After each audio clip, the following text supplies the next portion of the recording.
আমার প্রিয় অষ্টম শ্রেণীর শিক্ষার্থী বন্ধুরা, তোমাদের সকলকে আমার চ্যানেলে স্বাগত জানাই। আশা করছি তোমরা সকলে ভীষণ ভালো আছো। আজকে আমি তোমাদের যে সাহিত্য মেলা বইটি রয়েছে, সেই সাহিত্য মেলা বইয়ের কী করে বুঝবো গল্পটি, যেটি আশাপূর্ণা দেবী লিখেছেন, এই গল্পটি আমি লাইন ধরে ধরে তোমাদের শব্দার্থ বলে দেবো এবং ব্যাখ্যা করে পুরো গল্পটি তোমাদের আমি পুঙ্খানুপুঙ্খভাবে বুঝিয়ে দেবো।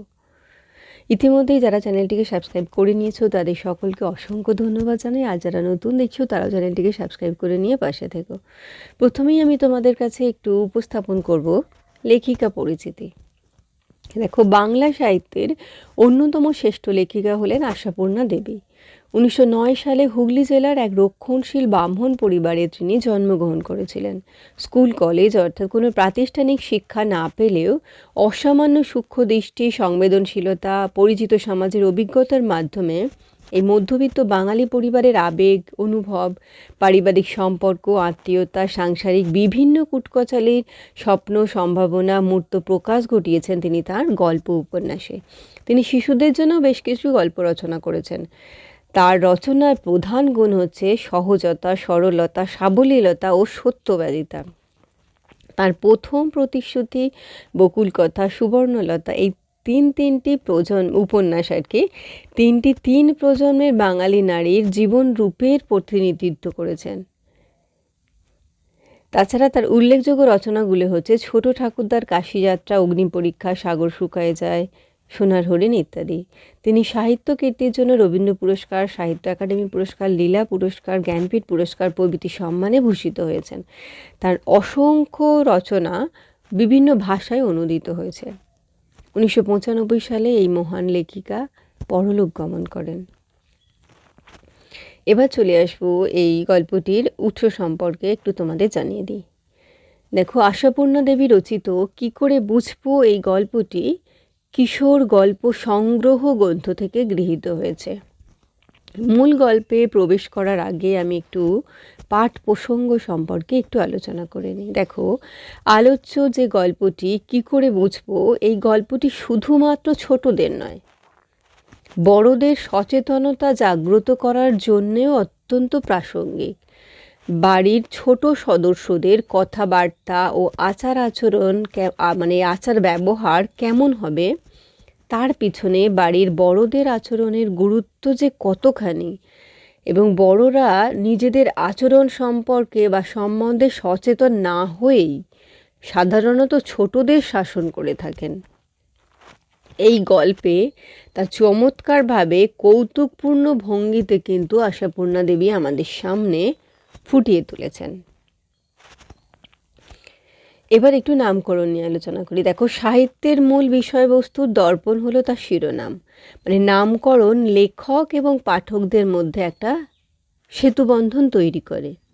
এই আগাগোড়া কৌতুকের মোড়কে কি করে বুঝবো গল্পে ছোটদের করুণ অবস্থার কথা তুলে ধরা হয়েছে। 6 বছরের শিশু বুকু বাইরের লোকেদের সামনে মা বাবার আড়ালে বলা নানা কথা ফাঁস করে দিয়ে তাদের চরম অপদস্থ করেছে। মা বাবা ছেলের এই সহবতহীন আচরণে ক্রুদ্ধ হয়ে তাকে মারতে থাকেন। তারা বুঝতেই পারেন না কেন সে এমন করেছে, কিন্তু বুকু জানায় যে তারাই তাকে বলেছেন সর্বদা সত্যি কথা বলতে এবং কারোর কাছে কোনো কথা না লুকোতে, অথচ সেটা করেছে বলেই তারা তাকে এখন মারছেন। তাই সব শেষে তার প্রশ্ন, কি করে বুঝবো আসলে কি করতে হবে। এই ছোট বুকুর এই বুঝতে না পারা অসহায় অবস্থায় এই গল্পের মূল কথা। তাই বিষয়কেন্দ্রিক নামকরণ হিসেবে কি করে বুঝবো শিরোনামটি এই গল্পে যথোপযুক্ত হয়েছে বা সুপযুক্ত হয়েছে আমরা বলতে পারি। এবার চলে আসব মূল গল্পে। কি করে বুঝবো আশাপূর্ণা দেবী। 6 বছরের বুকু বাড়ির বাইরে রোয়াকে বসে খেলা করছিল। দেখো, রোয়াকে মানে হচ্ছে বারান্দায়। বাড়ির সামনে একখানা রিক্সা গাড়ি এসে থামল। রিক্সা থেকে নামলেন দুটি বেজায় মোটাসোটা ভদ্রমহিলা আর একটি বুকুর মতো বয়সেরই ছেলে। সেও নেহাত রোগা নয়, বুকু খেলতে খেলতে তাকিয়ে অবাক হয়ে যায়, আরে বাবা, রিক্সা গাড়ির অতটুকু খোলের মধ্যে এদের জায়গা হয়েছিল কি করে? এখানে দেখো, বুকু একটি 6 বছরের ছোট্ট ছেলে। সে তার বাড়ির রোয়াকে বসে কি করছে? খেলা করছে, মানে বারান্দায় বসে খেলা করছে। আর বাড়ির সামনে একটা রিক্সা এসে থামলো। সেই রিক্সা থেকে নামলেন দুজন মোটা সোটা ভদ্র মহিলা আর বুকুর মতো বয়সেরই একটি ছেলে। সেও কিন্তু নেহাত রোগা নয়, মানে সেও হচ্ছে মোটা সোটা। বুকু খেলতে খেলতে অবাক হয়ে তাকিয়ে আছে যে এই ছোট্ট রিক্সার খোলের মধ্যে এদের জায়গা হলো কি করে। দুটি মহিলার মধ্যে একটি মহিলা রোয়াকে উঠে একগাল হেসে বলল, কি খোকা, চিনতে পারছো? মানে এই দুজন মহিলার মধ্যে একজন মহিলা বুকুর কাছে এলো, এসে বলল, কি খোকা, চিনতে পারছো?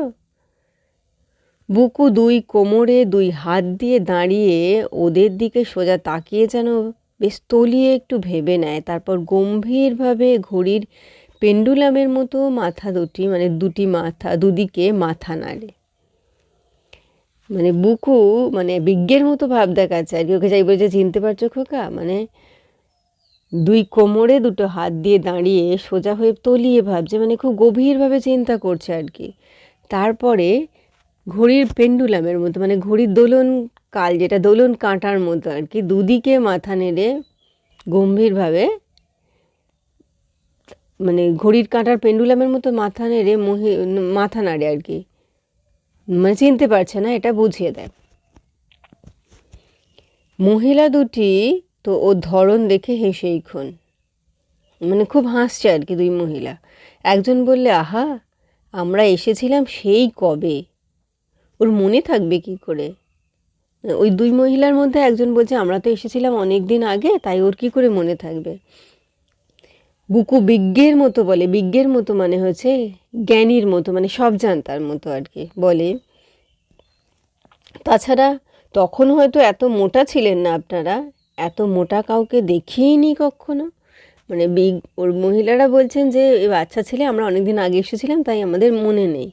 কিন্তু বুকু আবার সব জানতা বা জ্ঞানীর মতো বলে, হ্যাঁ তা হতে পারে, তবে আপনারা আগে যখন এসেছিলেন তখন হয়তো এত মোটা ছিলেন না, তাই আর চিনতে পারছি না, আর আমি এত মোটা কাউকে কখনো দেখিনি। শুনেই দুজনের মধ্যে একজনের মুখ বেশ একটু গম্ভীর হয়ে উঠেছিল, আর একজন কিন্তু হেসে ওঠেন। খুক খুক করে হাসতে হাসতে বলেন, নির্মলা ছেলেটি তো আচ্ছা মজার কথা বলে। তা তোমার মা বাড়ি আছেন তো খোকা? এই মোটা হবার এই কথাটা শুনে একজন মহিলার মুখ গম্ভীর হয়েছে, আর একজন হাসতে হাসতে বলে যে, মানে বুকুর মায়ের নাম তাহলে বুঝলাম আমরা নির্মলা। বলল, তোমার মা নির্মলা বাড়ি আছেন তো খোকা? হ্যাঁ, চলো, বলে এরা বাড়ির ভেতর ঢুকে পড়েন। শুধু ঢুকে পড়েন না, একেবারে বসেই পড়েন। বাইরের ঘরের হালকা হালকা দুখানা বেতের চেয়ারের মধ্যে নিজেদেরকে বেশ কায়দা করে ঠেসে নিয়ে হাঁপাতে হাঁপাতে বলেন, কই খোকা, তোমার মা? মানে দুজন বাড়ির মধ্যে ঢুকে পড়েন, শুধু ঢুকেই পড়েন না, গিয়ে যে সোফা আছে সেই সোফার মধ্যে কোনো রকমে মোটা শরীরটাকে নিয়ে তার মধ্যে তারা বসেও পড়েন।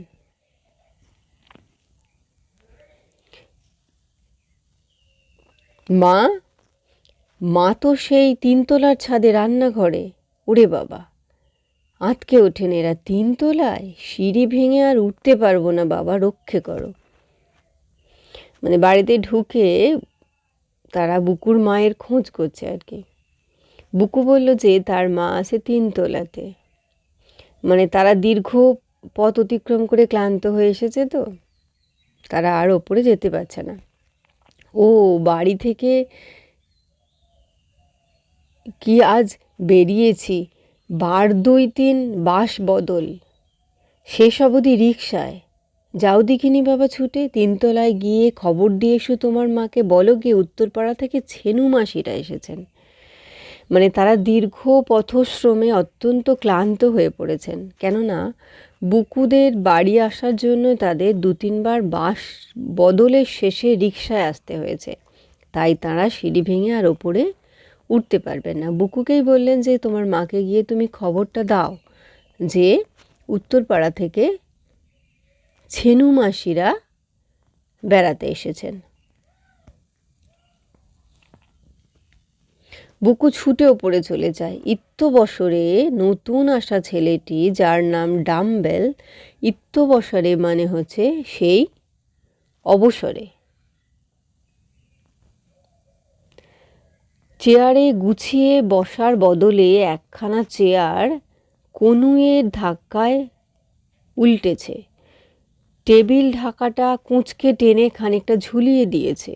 টেবিলের ওপরকার খাতাপত্রগুলো এলোমেলো করেছে। একেবারে ঘরের ওদিককার দেয়ালে রাখা আলমারিটার একটা পাল্লা ধরে এমন হ্যাঁচকা টান মেরেছে যে চাবি বন্ধ কলটা বন্ধ অবস্থাতেই পাল্লার সঙ্গে খুলে বেরিয়ে এসেছে। সাজানো গোছানো বইয়ের শাড়ি থেকে একসঙ্গে 3-4খানা বই নামিয়েছে। দুচ্ছাই ছবি নেই বলে বইগুলো মাটিতে ফেলে রেখে অবশেষে জানালার ধাপের ওপর উঠে বসে পা দোলাতে শুরু করেছে। এখানে দেখো যে ছেলেটি এসেছিল তার নাম হচ্ছে ডাম্বেল। সে কি করেছে, ঘরে যেখানে যা ছিল সব কিছুকে একবারে এলোমেলো করে দিয়েছে। আলমারি খুলেছে, তারপর টেবিলে যে ঢাকাটা আছে সেটাকে খানিকটা টেনেছে, সেটাকে কুঁচকে গেছে, মানে সুন্দর করে পাতা ছিল। তারপর চাবি বন্ধ আলমারি থেকে আর কি চাবি পাল্লাটা ধরে এমন টেনেছে যে চাবি বন্ধ কলটা পর্যন্ত ওই পাল্লার সঙ্গে খুলে বেরিয়ে এসেছে। বইয়ের তাক থেকে 3-4টি বই নামিয়েছে ছবি দেখবে বলে, কিন্তু ছবি না থাকায় সেগুলো এলোমেলো করেই রেখে দিয়েছে। দিয়ে জানালার ধাপের ওপর উঠে বসে পা দোলাতে শুরু করে দিয়েছে। বুকু এসে বলল, মা আসছেন। মা বললেন, ওহ, কি কি কাণ্ড করেছো তুমি, আলমারি ভেঙে বই নামিয়েছো। মা এসে ওদের বলল যে বুকু এসে বলল যে মা আসছে, কিন্তু দেখলো যে দেখো ডাম্বেল মানে অগ্রাহ্য ভরে বুকুর দিকে চোখ পিটপিট করে তাকিয়ে উত্তর দেয়, ইস, আলমারি ভেঙে, মানে অগ্রাহ্য ভরে মানে অবহেলায় আর কি। একেবারে গুড়িয়ে ছাতু করে ফেলেছি বলো, শুধু তো খুলেছি। মানে ডাম্বেল বলছে, হ্যাঁ আলমারিটা ভেঙেছি, তুমি বলো না একবারে যে গুঁড়িয়ে আমি ছাতু করে দিয়েছি, শুধুমাত্র তো আমি খুলেছি। বুকু জোর গলায় বলে, তা খুলেছই বা কেন? ও বই কার তা জানো? সেজো কাকার। সেজো কাকার বই মাটিতেই। বুকুর কথার ধরনেই বোঝা যায় যে সেজো কাকা লোকটি বিশেষ মোলায়েম নয়, মানে খুব যে নরম প্রকৃতির নয় সেজো কাকা, সেটা বোঝা যায়। দেখো কাণ্ডটি করেছিল বুকুরি বয়সী একটি ছেলে, যার নাম হচ্ছে ডাম্বেল, যে তার মা এবং মাসির সঙ্গে বুকুদের বাড়ি বেড়াতে এসেছিল। আর ডাম্বেল মানে বুকুর সেজো কাকার তালা বন্ধ বইয়ের আলমারির পাল্লা ধরে এমন টান দিয়েছে যে চাবি বন্ধ কলটা মানে বন্ধ অবস্থাতেই খুলে বেরিয়েছিল। তারপর সে কিছু বই বের করে বইতে ছবি না থাকায় সেগুলো মাটিতে ছড়িয়ে ফেলে রেখে দিয়েছিল। বুকু যখন তাকে বলল, সে তো তার দোষ স্বীকারই করলো না, বরঞ্চ বলল, তুমি বলো না যে আমি গুঁড়িয়ে সব ছাতু করে ফেলেছি, শুধুমাত্র তো আলমারিটা খুলেছি, তা থেকে বইটা বার করেছি, মানে আমি যে কিছু অন্যায় করিনি এটা ডাম্বেল বোঝালো। কিন্তু বুকু জোর গলায় বলে, তুমি খুলেছই বা কেন, এটা সেজো কাকার। আর সেজো কাকার বই ওরকম মাটিতে মেঝেতে গড়াগড়ি খাচ্ছে, মানে সেজো কাকা খুব কঠিন প্রকৃতির মানুষ আর কি, খুব নরম নয়, এই মোলায়েম নয় বলা হয়েছে। ডাম্বেল কিন্তু বুকুর ভয়ের ধার ধারে না, মানে বুকু যে তাকে বলছে কথা, ডাম্বেল কিন্তু ডাকা বুকু, তার কোনো ভয় নেই। ঠোঁট উল্টে বলে, ভারী তো বই, হতচ্ছাড়া বই, ছবি নেই। মানে বইগুলোতে সে ছবি খুঁজছিল, কিন্তু ছবি না পেয়ে সে বলছে, ভারী তো বই একবারে, ছবি নেই, কিছু নেই, হতচ্ছাড়া বই। বুকু গম্ভীরভাবে বলে, ছবি থাকবে কি জন্যে? ও কি ছোটদের বই? ও তো বড়দের বই। যেমন হাতির মতো চেহারা তোমার, তেমন হাতির মতো বুদ্ধি। আচ্ছা আসুক না সেজো কাকা, মজা দেখিয়ে দেবেন, একেবারে পিঠের ছাল তুলবেন তোমার। মানে বুকুর বয়স এবং ডাম্বেলের বয়স সমবয়সী, তবু আমরা এখানে দেখছি যে বুকু এই বয়সেও বুঝতে শিখে গেছে যে ছোটদের বই হলে ছবি থাকে, কিন্তু বড়দের বইয়ে ছবি থাকে না। কিন্তু ডাম্বেল সেটা বুঝতে পারেনি, তাই সে ডাম্বেলকে বোঝায় যে ছোটদের বই হলে তাতে ছবি থাকবে, কিন্তু এটা তো বড়দের বই, তাই এর মধ্যে কোনো ছবি তুমি পাবে না। আর সেজো কাকা আসুক না, তুমি যেই অন্যায় করেছো সেজো কাকা তোমার পিঠের ছাল তুলে নেবেন একদম। মোটা মহিলা দুটি, যাদের মধ্যে একজনের নাম ছেনু মাসি আর অন্যজনের নাম বেনু মাসি। এতক্ষণে আমরা মহিলা দুটোর পরিচয় পেলাম, ছেনু মাসি এবং বেনু মাসি। তারা চোখ ড্যাব ড্যাব করে বুকুর কথা শুনছিল। এবার রেগে গম গম করে ছেলেকে বলে, ডাম্বেল, বই তুলে রাখো, সব জায়গা নিজের বাড়ি নয়, বুঝলে? মানে ছেলেকে এবার একটু ওরা শাসন করছে, ড্যাব ড্যাব করে, মানে হচ্ছে বড় বড় চোখ বার করে আর কি। তারা বুকুর কথা শুনছিল, মানে বুকু তাদের ছেলেকে এইভাবে বলছে, বললো যে এটা তোমার বাড়ি নয়, তাই তুমি বইগুলো সব গুছিয়ে রাখো। এই মানে এইতেই ছেলেকে শাসন করা হয়ে গেল ভেবে নিশ্চিন্ত হয়ে তারা মনে মনে বুকুর মুন্ডুপাত করতে লাগলো। তারা ভাবলো এই তো বলে দিয়েছি, এই তো ডাম্বেলকে শাসন করা হয়ে গেছে, মানে বুকু যে তাদের ছেলেকে এত কিছু বলেছে, তাই নিয়ে বুকুর নিয়ে তারা এবার বুকুর মুন্ডুপাত করতে শুরু করে দিল। কি অসভ্য ছেলে বাবা, কথা নয় তো যেন ইট পাটকেল। মানে বুকুর কথা বলছে, বুকু যে ডাম্বেলকে এতগুলো কথা শুনিয়েছে, ওই জন্যে এই কথাগুলো ওরা বলছে। ছেলেকে কি শিক্ষাই দিয়েছে নির্মলা। এইবার ঘরে এসে ঢোকেন বুকুর মা নির্মলা, আঁচলে ভিজে হাত মুছতে মুছতে। ঢোকা দেখেই বোঝা যায় যে কাজে ব্যস্ত ছিলেন। এইবার বুকুর মা তিনতলা থেকে নেমে এসে তার ছেনু মাসি এবং বেনু মাসির সঙ্গে দেখা করতে আসেন এবং ভিজে হাতটা, মানে সংসারের কাজে ব্যস্ত ছিলেন, ভিজে হাতটা উনি আঁচলে মুছতে মুছতে ঢোকেন। সেই ঢোকা দেখেই বোঝা যায় যে তিনি কাজে ব্যস্ত ছিলেন। ঘরে ঢুকেই হই হই করে অভ্যর্থনা শুরু করে দেন, ওমা আমার কি ভাগ্যে, ছেনু মাসি বেনু মাসি যে, এতদিনে বুঝি মনে পড়লো, আমি তো ভেবেছিলাম ভুলেই গেছো আমাকে। সত্যি কতকাল পরে দেখা, কি আনন্দ যে হচ্ছে, কি কি করে বলবো, এত ভালো লাগছে ছেনু মাসি। এইবার বুকুর মা ঘরে এসে ছেনু মাসি এবং বেনু মাসিকে অনেকদিন পরে দেখতে পেয়ে তাদের অভ্যর্থনা করছে এবং বলছে যে আমাকে তো তোমরা ভুলেই গেছিলে, এতদিন পরে এলে, তোমাদের দেখে যে আমার কি আনন্দ হচ্ছে।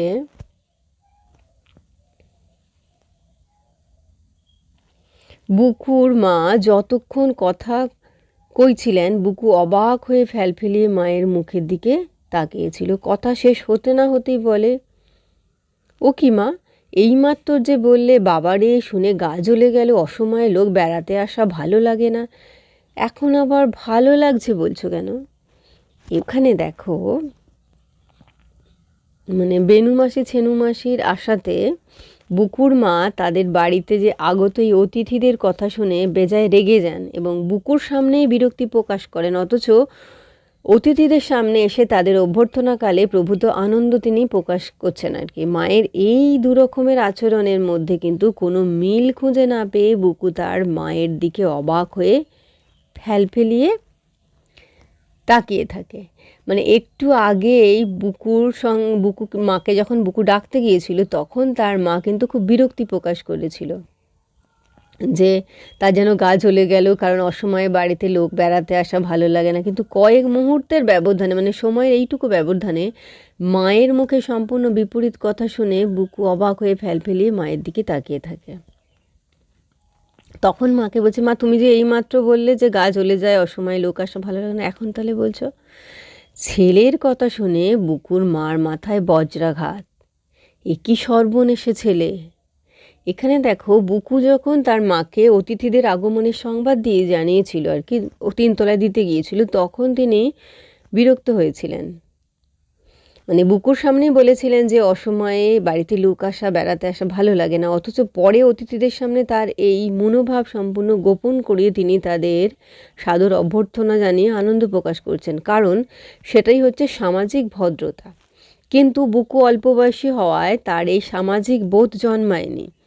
তাছাড়া বড়রা তাকে সদা সত্যি কথা বলার পাঠ দিয়েছেন, তাই মায়ের বিরক্তি প্রকাশের কথা অতিথিদের সামনেই সে প্রকাশ করে ফেলেছে। মানে এতে বুকুর মা অতিথিদের সামনে অপদস্থ হয়েছেন এবং তার মনে হয়েছে যে তার মাথায় যেন বজ্রাঘাত পড়ল। এখানে দেখো, বুকু তো ছোট ছেলে, সে কিন্তু বুঝতে পারছে না। মানে বুকু দেখছে যে তার মায়ের এই দ্বিচারিতা কেন, মানে তার সামনে একরকম বলছে, অতিথিদের সামনে একরকম বলছে। সেও কিন্তু বুঝে উঠতে পারে না যে কোথায় কোন কথাটা বলা উচিত বা উচিত না। তার বয়সী এই ছোট বয়সে বোঝাটাও কিন্তু সম্ভব নয়। তিনি না হয় বলেই ফেলেছেন দুটো কথা, তাই বলে এমনি করে হাটে হাঁড়ি ভেঙে দেবে? মানে বুকুর মা বলছেন আর কি, যে ভাবছেন যে তিনি না হয় দুটো কথা বলেই ফেলেছেন, কিন্তু এইভাবে বুকু এই কথাগুলো তাদের সামনে বলে দেবে? এখানে দেখো, হাটে হাঁড়ি ভেঙে দেবে এই কথার অর্থ হচ্ছে মানে সবার মাঝে আর কি গোপন কথাটাকে প্রকাশ করে দেওয়ার কথা বলা হয়েছে। ওদিকে ছেনু বেনু দুই বোনের দুগুণে 4টি চোখ কপালে উঠে গেল।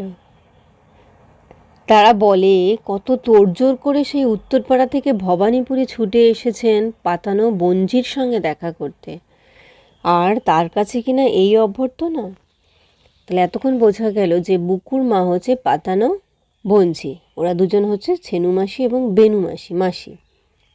এদিকে বুকুর মার যে সিনেমার টিকিট কেনা রয়েছে তা তো আর এরা জানেন না, আর সে কথা অবশ্যই ফাঁস করেন না বুকুর মা। ছেলের কথার ওপর ঝাপটা মেরে বলেন, কি শুনতে কি শুনেছি শতভাগা ছেলে, যা হয় বললেই হলো। মানে বুকু যে ওই কথাটা বলে দিয়েছে, তখন তার মা বলছে, তুই কি শুনতে কি শুনেছিস?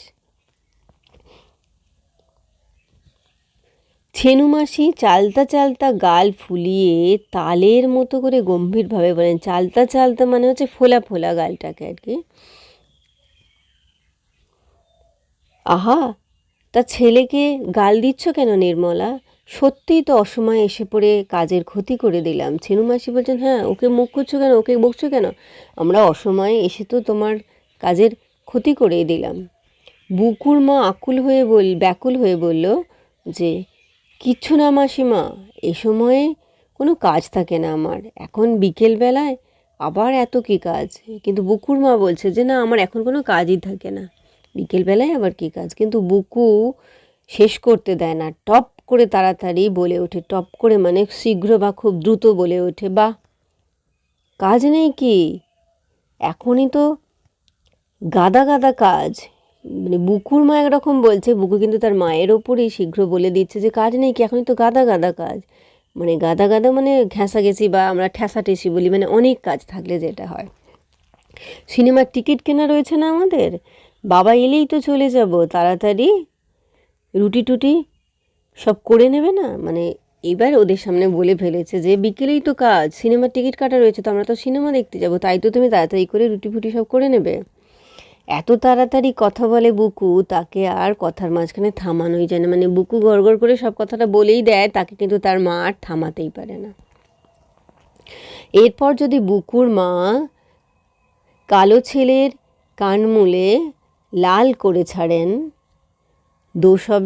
দোষ দেওয়া হবে তাকে। মানে এই যে বুকু এতগুলো কথা বলে যাচ্ছে, বুকুর মা যদি তার কান মুলে দেন তাহলে দোষ কিন্তু বুকুর মায়েরই হবে।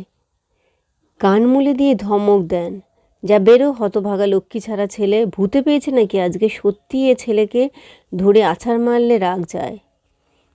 তোমরাই বলো ছেনু মাসি কেমন বানিয়ে কথা বলে। মানে এই যে বুকুর মায়ের আসল কথাগুলো বা সত্যি কথাগুলো বাচ্চা হয়ে সে কিন্তু সবার সামনে বলে ফেলছে, এখানে বুকুর মা খুব অপদস্থ হচ্ছে, অস্বস্তিতে পড়ছে। ওই জন্য সমস্ত দোষ কিন্তু গিয়ে পড়ছে বুকুর, যে বুকু নাকি ভুলভাল বকছে, ওকে নাকি ভূতে পেয়েছে, ওকে নাকি আছাড় মারলে ঠিক হয়, বানিয়ে বানিয়ে বলছে বুকু। আদতে কিন্তু বুকু কোনো কথাটাই কিন্তু বানিয়ে বলছে না, কিন্তু তার এই বয়সে কোন কথাটা কোথায় বলতে হয় এই সামাজিক বোধ কিন্তু তার জন্মায়নি, তাই সে সমস্ত কথাই কিন্তু অতিথিদের সামনে প্রকাশ করে ফেলছে।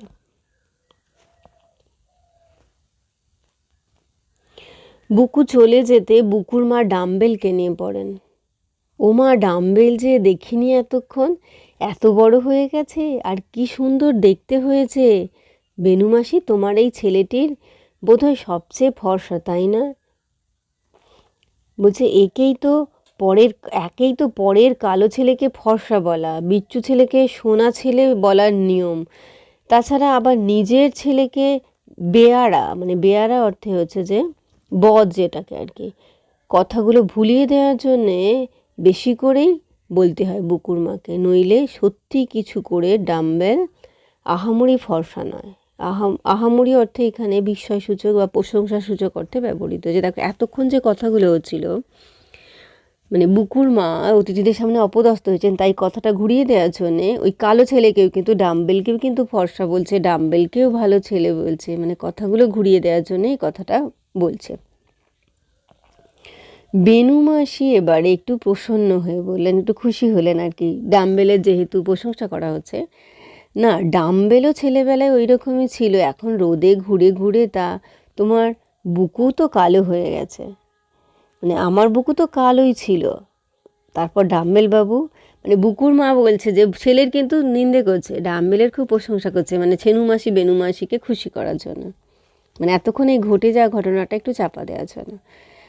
বুকুর মা বলছে আমাদের বুকু তো কালোই ছিল, তা ডাম্বেল কি পড়তে টড়তে শিখলে, স্কুলে ভর্তি হয়েছে নাকি? বেনু মাসি কি বলতে যাচ্ছিলেন, ডাম্বেল তরবর করে বলে ওঠে কাঁচকলা, স্কুলে ভর্তি করে দিলে তো? আমার বাবাটি যে হাড়কেপ্পন, হাড়কেপ্পন মানে হচ্ছে অতি কৃপণ। বললে 7 বছরের ছেলের স্কুলের মাইনে 7 টাকা, পারবো না দিতে, পড়ে দরকার নেই, চাষবাস করে খাবে। দেখো ডাম্বেলের বাবা হচ্ছে খুব কৃপণ প্রকৃতির মানুষ, তাই ছেলের স্কুলের মাইনে দিয়ে টাকা খরচ করতে তিনি রাজি নন, তাই ডাম্বেলকে তিনি স্কুলে ভর্তিই করাননি। এবারে বেনু মাসির মুখ চুন হয়ে গেল। ছোট ছেলেদের সামনে যথেচ্ছ কথা বলার ফল টের পান। এদিকে বুকু যেমন করছে, ঠিক এদিকে ডাম্বেলও তেমন বড়দের যে গোপন কথাগুলো এখানে সবাই সামনে প্রকাশ করে দিচ্ছে। ছোট বোনকে সামলাতে ছেনু মাসি হি হি করে হেসে বলে ওঠেন, তোর ছেলেটা কি পাকা পাকা কথা শিখেছে বেনু, শুনলেই হাসি পায়। বাবা, ছেলের মুখে যেন খই পড়ছে। ওদিকে বুকুকে থামানোর জন্য বুকুর মা, আর এদিকে ছেনু মাসি বেনু মাসি ডাম্বেলকে থামাতে ব্যস্ত। ইত্যবসরে মানে সেই অবসরে বেনু মাসি ধাতস্থ হয়ে উঠলেন। ধাতস্থ হওয়া মানে প্রকৃতস্থ হওয়া বা শান্ত হওয়া। তিনি বললেন, আজকালকার সব ছেলেই ওই রকম দিদি, মানে আজকালকার সব ছেলেই ওই রকম।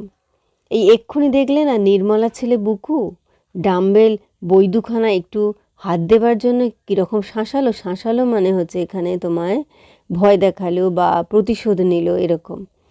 বলে কিনা যেমন হাতির মতো দেখতে তেমনি হাতির মতো বুদ্ধি, সেজ কাকা তোমার পিঠের ছাল তুলবে। এইসব টেনে টেনে হাসতে থাকেন বেনু মাসি। মানে এতক্ষণ যে বুকু ডাম্বেলকে বলেছে যে বইগুলো কেন নামিয়েছো, সেই কথাগুলো এবার বুকুর মাকে শুনিয়ে দেওয়া হচ্ছে যে তোমার বুকু ডাম্বেলকে এরকম করে শাঁসিয়েছে আর কি।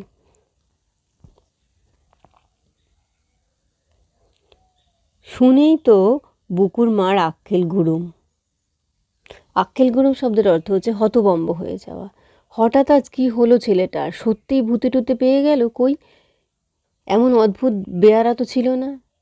কি আর করেন, প্রায় কাঁদো কাঁদো হয়ে বলেন, সত্যি এই ছেলেকে নিয়ে যে আমাদের কি জ্বালাই হয়েছে ছেনু মাসি, হাড় ভাজা ভাজা হয়ে গেল। যত বড় হচ্ছে তত যেন জাতা হয়ে যাচ্ছে, কে জানে পাগল টাগল হয়ে যাবে নাকি। দেখো এখানে বুকুর তাদের বাড়িতে বেড়াতে আসা তার মায়ের বেনু মাসির ছেলে ডাম্বেলকে বইয়ের আলমারি ভাঙার জন্য শাঁসিয়েছিল।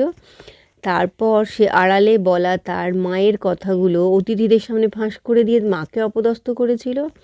বুকুর এই আচরণ তার মায়ের কাছে স্বাভাবিক বলে মনে হয়নি, তাই তার মনে সন্দেহ জেগেছে যে বুকু পাগল টাগল হয়ে যাবে নাকি। তাছাড়া ছেলের বেয়ারা আচরণে যে লোকলজ্জা থেকে বাঁচার জন্য তিনি ছেলেকে পাগল বলে মানে সাব্যস্ত করতে চেয়েছেন, মানে নিজের সম্ভব বাঁচানোর জন্য তিনি মরিয়া হয়ে সেই চেষ্টাটাই এখানে করেছেন।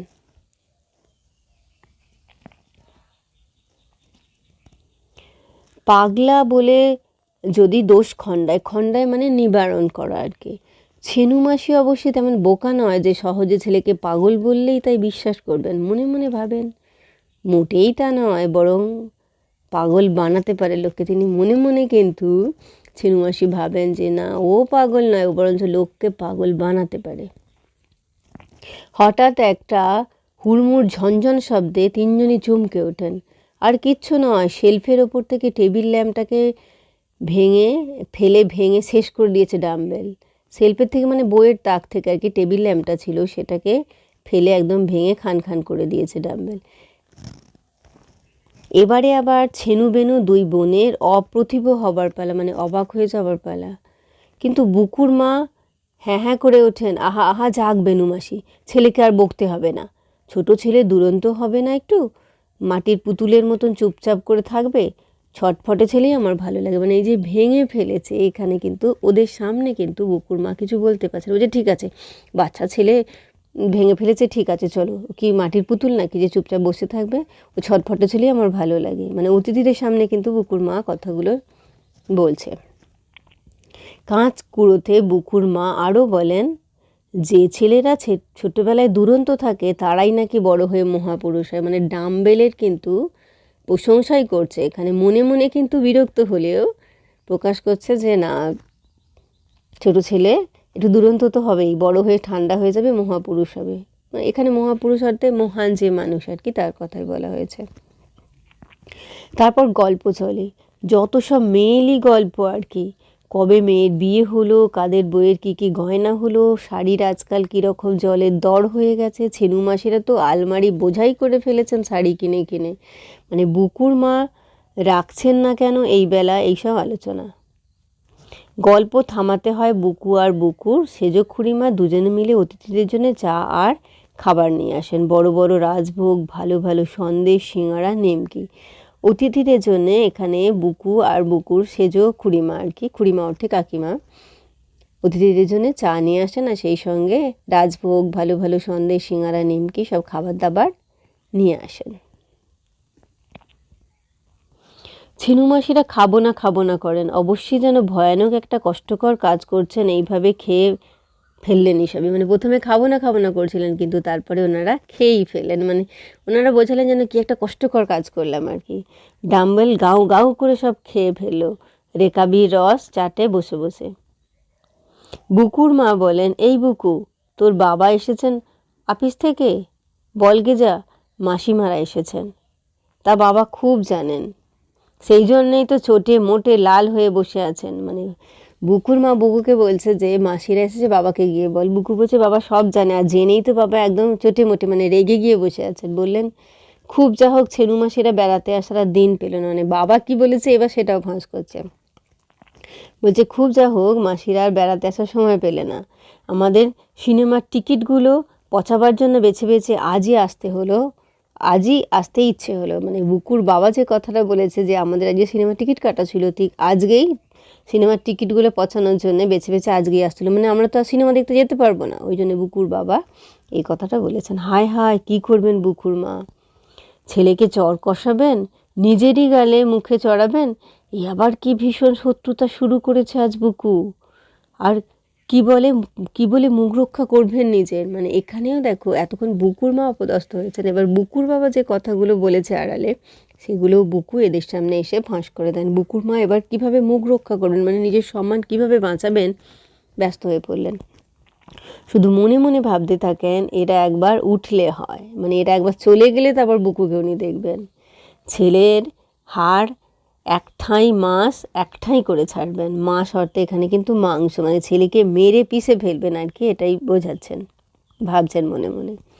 শুধু হাত দিয়ে পেরেই উঠবেন না, লাঠি সোঁটাও ধরবেন। মানে হাত দিয়ে বুকুকে মেরে আজকে হবে না, আজকে যা অবস্থাও করছে ওকে লাঠি সোঁটা দিয়ে মারতে হবে। ছেনু মাসিরা বিশ্বম্বর মূর্তিতে বললেন, আচ্ছা তাহলে উঠি নির্মলা, তোমার অনেক ক্ষতি করে দিলাম। ছেনু মাসিরা এবার উঠে যাচ্ছে, মানে চলে যাবার কথা বলছে, যে তাহলে আমরা চলে যাই, তোমার অনেক আমরা ক্ষতি করে দিলাম। বুকুর মা কোন মুখে কথা বলবেন, আবার একদিন এসো ছেনু মাসি ফ্যাল ফ্যাল করে তাকিয়ে থাকেন বোকার মতো। ডাম্বেল জুতোর মধ্যে পা গলাতে গলাতে বুকুকে বলে, আমায় তো খুব বলা হচ্ছিল তুই স্কুলে ভর্তি হয়েছিস, না আমাকে তো খুব বলছিলি এতক্ষণ তুই স্কুলে ভর্তি হয়েছিস। বুকু বুক টান টান করে বলে, নিশ্চয়ই, মানে খুব গর্বের সঙ্গে বলে, নিশ্চয়ই ভর্তি হয়েছি। বলছে কোন স্কুল? আদর্শ শিক্ষা প্রতিষ্ঠান। কখানা বই রে? সে অনেক, সব মিলিয়ে 7-8টা। বাহ, আর কত দেরি করবে তোমরা, যাও এবার, রাত্রির হয়ে গেল যে। আমার মা কখনই বা রান্না করবেন আর কখনই বা তোমাদের নিন্দে করবেন। এইবার বুকু অতিথিদের বলছে যে তোমরা তাড়াতাড়ি বাড়ি যাও, এইবার আমার মা কখনই বা রান্না করবেন আর কখনই তোমাদের নিন্দে করবেন। মানে সারা এই যে তোমরা এসেছিলে, গল্প করেছো, কি হয়েছে তোমাদের, খারাপ ভালো, এগুলো সব তো আলোচনা করবেন আমার মা, কখনই বা আমার মা সময় পাবেন, তাই তোমরা তাড়াতাড়ি চলে যাও। নিন্দে ছেনু মাসিরা শুধু হার্ট ফেল করতে বাকি রাখেন, ছেনু মাসিরা শুধু হার্ট ফেল করতেই বাকি রাখেন। আর বুকুর মা, তার মুখ দেখে মনে হয় হার্ট ফেল করেছেনই বুঝিবে, মানে এই যে অতিথিদের সামনে এই কথাটা বলে ফেলেছে, এতে ছেনু মাসিরা হার্ট ফেল করার উপক্রম হয়েছে, আর বুকুর মায়ের তো আরও খারাপ অবস্থা।